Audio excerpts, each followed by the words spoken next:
திருவாரூர் மாவட்டம் பேரளம் பேரூராட்சி திருவாரூர் மயிலாடுதுறை தேசிய நெடுஞ்சாலை அமைந்துள்ளது. தற்போது சென்னை கன்னியாகுமரி தொழிற்தட வழிச்சாலை பணிகள் நடைபெற்று வருகின்றன. இதன் தொடர்ச்சியாக பேரளம் ரயில்வே கேட் போடப்படுவதால் நீண்ட நேரம் போக்குவரத்து நெரிசல் ஏற்பட்டது. இதனை தவிர்க்கும் வகையில் மேம்பாலம் அமைக்கப்பட்டது. இந்த நிலையில் தற்போது செயல்பட்டு வரும் ரயில்வே கேட்டை ரயில்வே நிர்வாகம் நிரந்தரமாக மூடி கீழ்பாலம் அமைக்கும் பணியை தற்போது தொடங்கி வருகிறது. இதனால் பேரளம் கடைவீதி வழியாக செல்லும் பேருந்துகள் வரமுடியாத நிலை ஏற்படும். இதனால் வர்த்தகம் பாதிக்கப்படுவதாக கூறி ரயில்வே துறையை கண்டித்து இன்று 200க்கும் மேற்பட்ட கடைகளை அடைத்தும் பேருந்து நிலையம் அருகே நாகை நாடாளுமன்ற உறுப்பினர் செல்வராஜ் தலைமையில் 100க்கும் மேற்பட்டோர் ஆர்ப்பாட்டத்தில் ஈடுபட்டனர். இந்த ஆர்ப்பாட்டத்தில் வர்த்தக சங்க தலைவர் கலைமோகன், திமுக பேரூர் செயலாளர் தியாகு, இந்திய கம்யூனிஸ்ட் கட்சி நிர்வாக குழு உறுப்பினர் கௌதமன் உள்ளிட்ட அனைத்து கட்சியை சேர்ந்த ஏராளமானோர் பங்கேற்றனர்.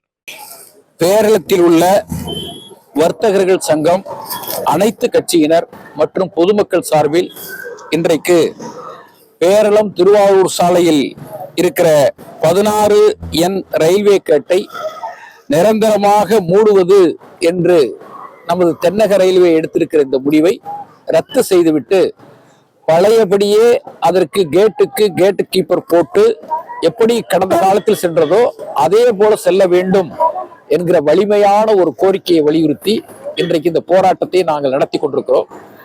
அதற்கு இங்கே இருக்கிற பொதுமக்கள் அத்தனை பேருமே வர்த்தக சங்கத்தின் தலைமையிலே ஆதரவளித்துக் கொண்டிருக்கிறார்கள். இந்த பிரச்சனை என்பது ஒரு நீண்ட காலமாக நடைபெற்றுக் கொண்டிருக்கிற ஒரு பிரச்சனை.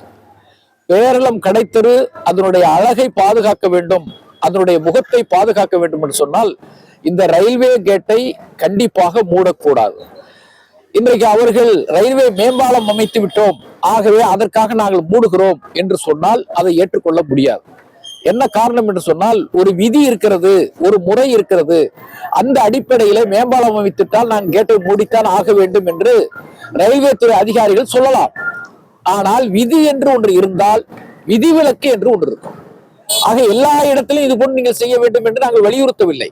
இந்த பேரளம் கடைத்தெரு தொடர்ந்து இங்கே பேசிய வர்த்தக சங்க தலைவர்கள் எல்லாம் சொன்னது போல இது எப்படி இருந்தது, எப்படி வளர்ச்சி பெற்றிருக்கிறது, எப்படிப்பட்ட ஒரு முக்கியமான ஒரு பேரூராட்சியாக இது இருக்கிறது, எத்தனை அரசு அலுவலகங்கள் இருக்கிறது என்பதை பற்றிலாம் எனக்கு முன்னாலே பேசியவர்களை சிறப்பாக இங்கே சொல்லியிருக்கிறார்கள். அந்த அடிப்படையில் இந்த வளர்ச்சி முன்னேற்றம் தொடர வேண்டும் என்று சொன்னால் கண்டிப்பாக இந்த 16N உள்ள அந்த கேட்டை நிரந்தரமாக மூடக்கூடாது, தொடர்ந்து செயல்பட வேண்டும். அதுல ஒரே இருக்கிற விஷயம் அரசுக்கு செலவு என்பது கேட் கீப்பர் போடுவதுதான். இது ஒரு பெரிய விஷயம் இல்ல, ஒன்றிய அரசுக்கு இது பெரிய விஷயமே கிடையாது.